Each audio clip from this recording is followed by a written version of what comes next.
मध्य प्रदेश में कांग्रेस का जोश हाई दिखाई दे रहा है। विजय शाह जो कि मध्य प्रदेश सरकार में कैबिनेट मंत्री हैं, उनके बयान के बाद कांग्रेस सड़कों पर भी दिखाई दे रही है। जहां एक तरफ एनएसयूआई ने विजय शाह के बयान के खिलाफ प्रदर्शन किया, वहीं मध्य प्रदेश की राजधानी भोपाल में महिला कांग्रेस भी सीएम हाउस का घेराव करने के लिए पहुंची थी। कांग्रेस लगातार विजय शाह के इस्तीफे या फिर बर्खास्तगी की मांग कर रही है। विस्तार से आपको इस मामले में जानकारी देंगे। नमस्कार, आप देख रहे हैं एमपी तक स्पेशल और मैं हूं आपके साथ आकांक्षा ठाकुर। देखिए, मध्य प्रदेश में कैबिनेट सरकार में मंत्री विजय शाह उस वक्त चर्चा में आए जब उन्होंने एक बयान दिया। ये बयान इतना आपत्तिजनक है कि इसे हम आपको सुनाना भी मुनासिब नहीं समझते हैं। वहीं आपको बता दें कि ये बयान उन्होंने महू में दिया था विजय शाह ने, और इस बयान में उन्होंने पहलगाम में हुए आतंकी हमले और उसके बाद भारत सरकार के द्वारा चलाए गए ऑपरेशन सिंदूर का जिक्र किया था और कर्नल सोफिया कुरैशी से जोड़कर आपत्तिजनक बातें कही थी। विजय शाह के इस बयान के सोशल मीडिया पर वायरल होने के बाद दर्शकों को बता दें कि जहां एक तरफ सोशल मीडिया यूजर्स ने इस बयान की निंदा की, वहीं कांग्रेस को भी मौका मिल गया एक बार फिर बीजेपी को घेरने का। जहां एक तरफ मध्य प्रदेश में कांग्रेस जमीन की लड़ाई लड़ रही है, वहीं कांग्रेस को एक तरीके से विजय शाह का बयान औषधि के रूप में मिल गया है। दर्शकों को बता दें कि कांग्रेस नेता जो हैं वो विजय शाह के बंगले पर पहुंचे, उनके बंगले पर जाके उनकी नेम प्लेट पर कालीक पोतते हुए दिखाई दिए। वहीं मध्य प्रदेश कांग्रेस के तमाम दिग्गज नेता इस मौके को लपकते हुए दिखाई दिए।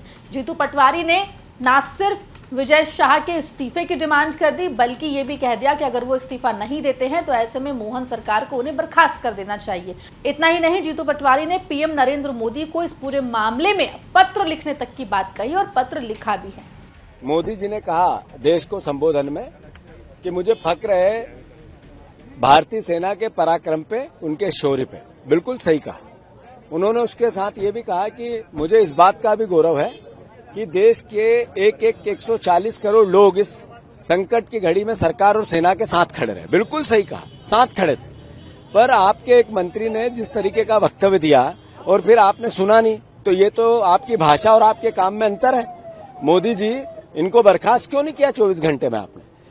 फिर मोहन यादव जी, यहीं के मंत्री गोलमोल बात करते हैं। उन्हीं की कैबिनेट के मंत्री ने सेना के अधिकारियों का अपमान किया, बहनों का अपमान किया, और बीजेपी सहमति नहीं दे रही है, असहमति नहीं दे रही है, मौन चुप रह रही है। क्या समझे देश? हमने फिर से अगर 24 घंटे में इनको बर्खास्त नहीं किया तो कल पूरे प्रदेश के एक एक थाने में कांग्रेस के कार्यकर्ता जाकर सेना के सम्मान में, देश की एकता और अखंडता के लिए, भारतीय जो देश की एकता और अखंडता की भावना को और ताकत देने के लिए हम फिर एफआईआर राजद्रोह की विजय शाह के खिलाफ हर थाने में करें। इतना ही नहीं, मीडिया को संबोधित करते हुए मध्य प्रदेश के पूर्व मुख्यमंत्री दिग्विजय सिंह ने भी मध्य प्रदेश की बीजेपी सरकार की मंशा के ऊपर कई सारे सवाल खड़े किए। उन्होंने कहा कि एफआईआर हुई है, लेकिन एफआईआर में जो धाराओं का इस्तेमाल किया गया है वो उस तरीके से नहीं किया गया है जैसा होना चाहिए था। साथ ही उन्होंने विजय शाह के पूरे बयान को बीजेपी की मानसिकता से जोड़कर बता दिया। एफआईआर दर्ज हो गई, हाँ तो ठीक है, काफी लेट नहीं, बात यह है FIR is not an issue. FIR में तो हाई कोर्ट के माननीय जज साहब को बहुत बधाई और धन्यवाद दूंगा जो उन्होंने स्वयं जो फैसला भाजपा को लेना चाहिए था उन्होंने अदालत में ले लिया, लेकिन भाजपा ने आज तक कोई कार्रवाई नहीं की है। यानी कि भाजपा भी जो है उनको बचाने में लगी हुई है। मैंने जब कहा था मानसिकता, यही मानसिकता का विरोध कांग्रेस पार्टी सदैव करती रही है। वहीं इस पूरे मामले पर कांग्रेस लगातार मुखर दिखाई दे रही है। कांग्रेस की मांग एक ही है कि या तो विजय शाह इस्तीफा दे या फिर मध्य प्रदेश की मोहन सरकार उनको बर्खास्त कर दे।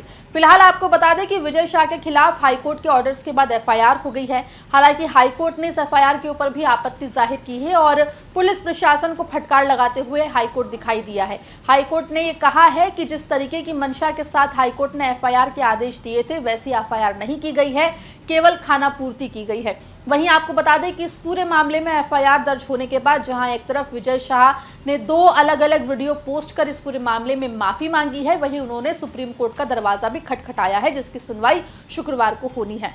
फिलहाल आपको बता दें कि मध्य प्रदेश में जहां एक तरफ कांग्रेस मुद्दों की तलाश करती फिरती है, वहां बीजेपी के नेता विजय शाह ने एक बहुत बड़ा मुद्दा जो है वो कांग्रेस को दे दिया है और फिलहाल कांग्रेस इस पूरे मामले को भुनाती हुई दिखाई दे रही है। हालांकि देखना होगा कि क्या कांग्रेस की प्रेशर पॉलिटिक्स काम आती है, क्या मध्य प्रदेश में मंत्री विजय शाह इस्तीफा देते हैं या फिर मोहन सरकार मजबूर होती है विजय शाह को बर्खास्त करने पर, यह देखने वाली बात होगी।